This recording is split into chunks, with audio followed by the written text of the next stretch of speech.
कि BSNL खत्म हो गई, MTNL खत्म हो गई, एयर इंडिया खत्म हो गई, एयरपोर्ट खत्म हो गए, पोर्ट खत्म हो गए, आहिस्ता आहिस्ता करके सब मित्रों को गए। आने वाले दिनों में रेलवे भी जो है वो मित्रों को जाएगी क्या, और इसको हम ये भी कह सकते हैं कि ये निजी हाथों में बेची जाएगी क्या, ये भी तो एक बड़ा षड्यंत्र इस माध्यम से नहीं है ना। ये मैं यहाँ पे अध्यक्ष महोदय आपके माध्यम से पूछना चाहती हूँ। अध्यक्ष महोदय, मैं कहना चाहती हूँ, ट्रेन हमारे लिए सिर्फ एक धातु नहीं है, ट्रेन हमारा दिल है, तेल हमारी धड़कन है, और ट्रेन हमारी जान है, रेल हमारी जान है।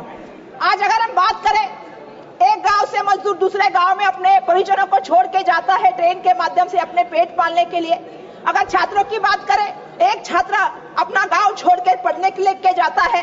अगर हम बात करें यात्रियों की, तो मैं बताना चाहती हूँ कि लोग आज त्योहार में अपने घर परिवार से मिलने के लिए ट्रेन का इस्तेमाल करते हैं। कुंभ की बात करें तो महाकुंभ में आपको मालूम है कि करोड़ों लोगों ने ट्रेन से जो है प्रयागराज पहुंचने की कोशिश की है। तो मैं ये कहना चाहती हूँ, जब हम ट्रेन के साथ इतने जुड़े हुए हैं, लेकिन आज ट्रेन की परिस्थितियां क्या है सन्माननीय अध्यक्ष महोदय।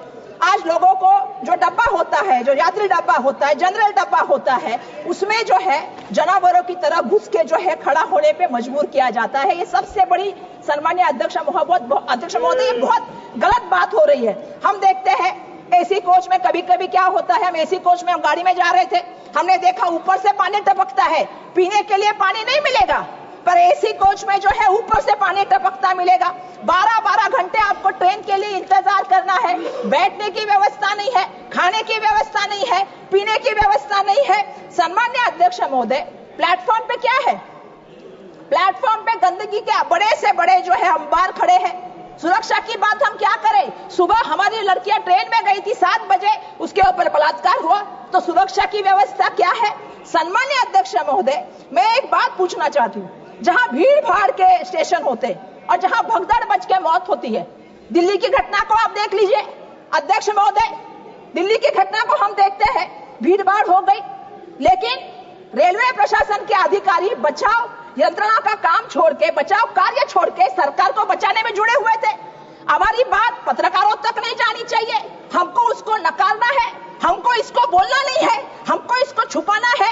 यह बचाव कार्य रेलवे के प्रशासन के माध्यम से चालू था।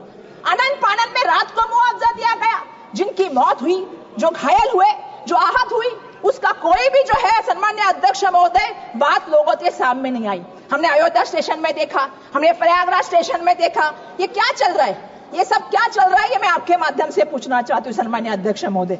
जब वक्त आता है तो खुद की पाट तपतपाते हैं, जो वक्त आता है तो रील बना के डालते हैं, और जब ऐसा समय आता है तो चुप्पी क्यों साधते हैं, ये भी मेरा इनके माध्यम से सवाल है कि इनको इस पे भी बोलना पड़ेगा सन्माननीय अध्यक्ष महोदय।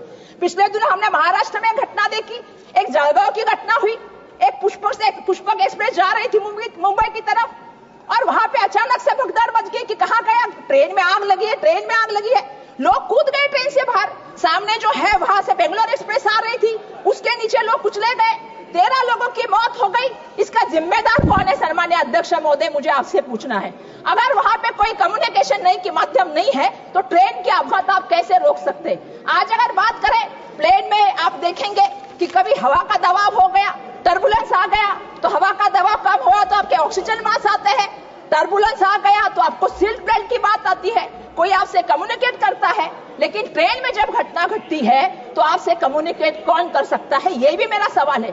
सन्माननीय अध्यक्ष महोदय, हमारे परेल में एक घटना हुई, प्लेटफॉर्म पे चर्चा हुई, प्लेटफॉर्म में एक अफवाह फैली और लोग भागते भागते गए, एक दूसरे के ऊपर चलते गए। ऐसी घटनाओं में जो मौत होती है उसका जिम्मेदार सरकार को रहना चाहिए, ये मेरा यहाँ से सन्माननीय अध्यक्ष महोदय कहना है।